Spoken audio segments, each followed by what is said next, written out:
Now, before we begin, a word of caution. Our discussion on eating disorders may be triggering or distressing to some individuals. Food is meant to nourish, but for those battling an eating disorder, it often becomes a source of fear, guilt, or control. Disorders like anorexia, bulimia, and binge eating come into mind. But with the proper support, recovery is possible for those who are struggling.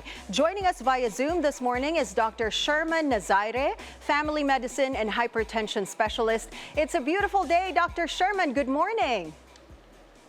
Hello, good morning, everybody. Good morning. So glad to have you on the show today, Doc. Eating disorders, it is such a sensitive topic. Some people may not be aware that they have it, and some people can find it offensive if you talk to them about it. Now, before we talk about the physical, the mental, psychological effects, let's first explain what is an eating disorder and how does it typically manifest in a person's life.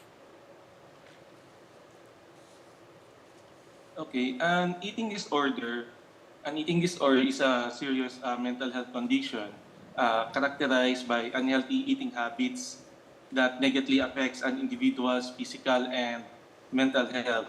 An example of eating disorders, una is anorexia nervosa.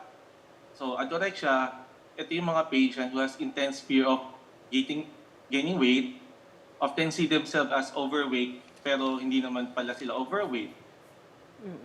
Katulad ng, ang anorexia is extreme restriction of food intake, distorted body image, physical signs katulad ng significant weight loss, fatigue, and in severe cases, organ failure.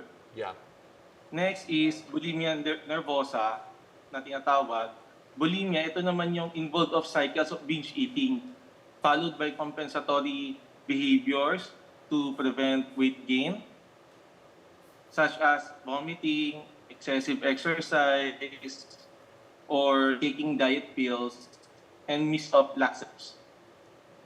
Yung mga may bulimia, ito yung feeling of loss of control during binges, engaging in purging behaviors, physical signs such as dental erosions, GI problems, gastrointestinal, and electrolyte imbalance.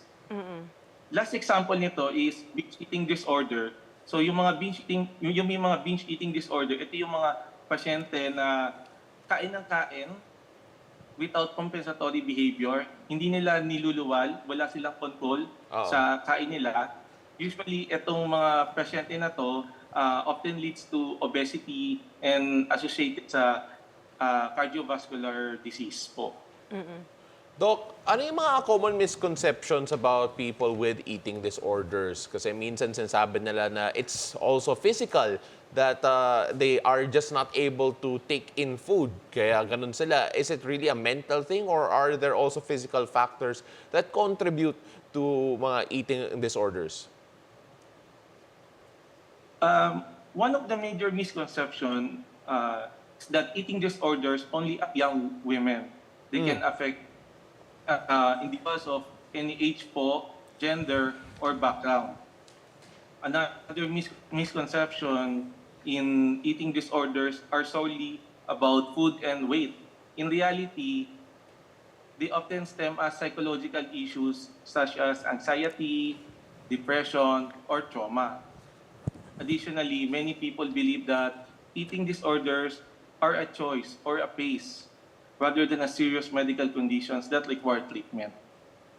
Now, Doc, are there specific risk factors or triggers that increase the likelihood of someone developing an eating disorder? There are several risk factors that can contribute to the development of eating disorders, including genetic predisposition, psychological factors katulad ng low self-esteem or perfectionism. Others are environmental influences such as society pressure or weight stigma.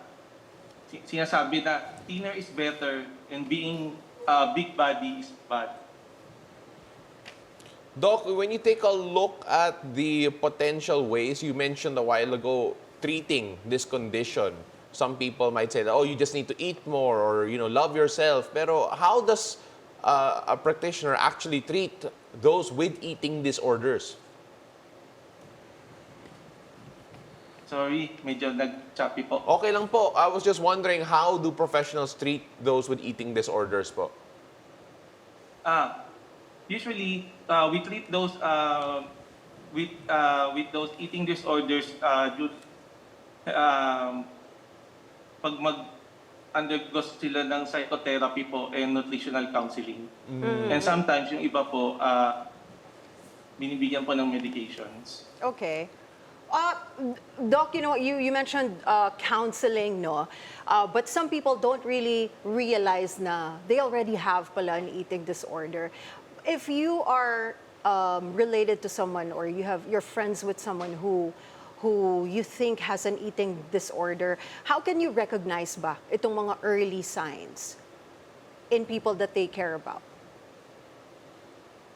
Sometimes, mapapansin po natin sila na kunyari, sa isang group, ganyan po, or sa bahay, sa family, usually they skip meals, then yung iba naman po, extreme yung dieting nila. Hindi na sila kumakain sa isang buong araw, or yung iba naman po, nagtatag secretive eating behavior po. Other signs may include significant... Yes po. Sorry, you can go ahead.